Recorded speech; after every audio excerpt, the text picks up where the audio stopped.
नमस्कार दोस्तों, स्वागत है आपका हमारे और आपके YouTube चैनल योगी नीलकंठ स्टडी पॉइंट पर। दोस्तों, उत्तराखंड में जो प्राथमिक भर्ती चल रही है 2021 से, तो उसके विषय में आज बात करेंगे।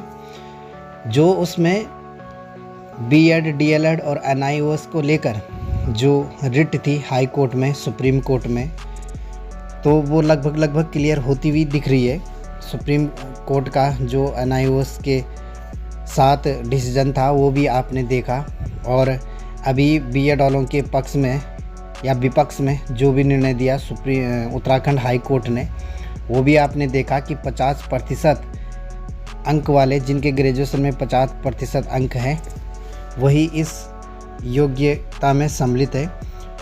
तो जो एनसीटीई का जो भारत का जो गजट कहते हैं, जो गजट है, उसमें क्या लिखा है आइए जानते हैं, उसको पढ़ते हैं। जो एक्चुअल नियम है जो एनसीटीई ने 28 जून 2018 को जो जारी किया था, उसमें क्या है और वो नियम क्या है, आइए उसके विषय में जानते हैं।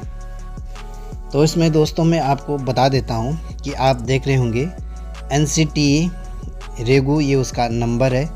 निःशुल्क एवं अनिवार्य शिक्षा बाल शिक्षा अधिनियम 2009 का 35 की धारा 23 की उपधारा 1 द्वारा प्रदत्त शक्तियों का प्रयोग करते हुए और स्कूली शिक्षा और साक्षरता विभाग, मानव संसाधन विकास मंत्रालय, भारत सरकार द्वारा जारी दिनांक 31 मार्च 2010 की अधिसूचना संख्या, ये उनका अपना कोड होता है का 750 दिनांक 31 मार्च 2010 के अनुसरण में राष्ट्रीय अध्यापक शिक्षा परिषद एतद द्वारा अधिसूचना की तिथि से पुनः अधिसूचना संख्या, ये नंबर है इतना एनसीटीई, दिनांक 23 अगस्त 2010 को भारत सरकार के राजपत्र असाधारण भाग 3 अनुच्छेद 4 दिनांक 25 अगस्त 2010 को प्रकाशित अधिसूचना में निम्नलिखित संशोधन करते हुए अधिसूचना जारी करती है। इसमें पहला है, उपरोक्त अधिसूचना में पैरा 1 उपपैरा 1 अनुच्छेद ए में शब्दों और कोष्ठकों के बाद स्नातक तथा प्राथमिक शिक्षा में द्विवर्षीय डिप्लोमा, स्नातक तथा प्राथमिक शिक्षा में द्विवर्षीय डिप्लोमा चाहे किसी भी नाम से जाना जाता हो, चाहे बीए डीएलएड हो और जेबीटी हो, ईटीई हो, बीटीसी हो, ये प्राथमिक शिक्षा के जो कोर्स है अलग अलग राज्यों में अलग अलग नाम से जाना जाता है। तो ये सभी राज्यों के लिए लागू होता है जो एनसीटीई के रूल होते हैं।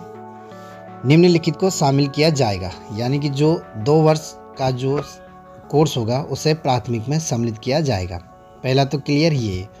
इसके बाद है अथवा, यानी कि और 50% अंकों के साथ स्नातक तथा शिक्षा स्नातक बीएड। ये साफ पैरा है कि आपके 50% अंक होने चाहिए स्नातक यानी ग्रेजुएशन में, तथा शिक्षा स्नातक, और आपके पास बीएड होना चाहिए।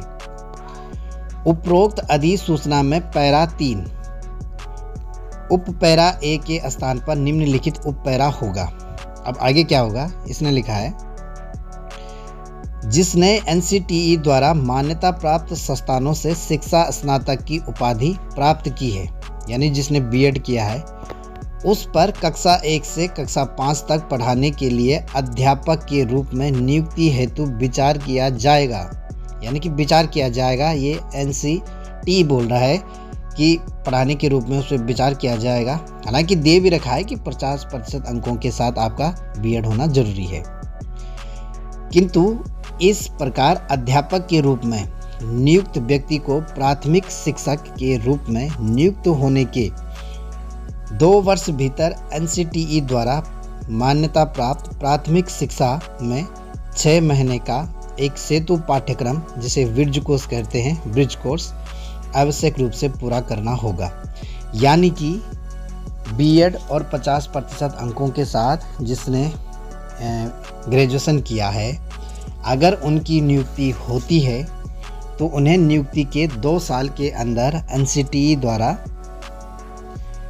एक जो कोर्स होता है, जो ब्रिज कोर्स होता है, जो वो आपको ब्रिज कोर्स करना पड़ेगा 6 महीने का। तो ये था दोस्तों जो हम लोग बात कर रहे थे, जो क्लियर रूल है एनसीटीई के, जो बिल्कुल साफ है। तो वो जो 28 जून 2018 का जो संशोधन पत्र था वो ये था। तो दोस्तों अगर आपको इसके विषय में जानकारी नहीं है तो आप जान सकते हैं, एनसीटीई की वेबसाइट पर भी देख सकते हैं। तो आपको ये देखना चाहिए।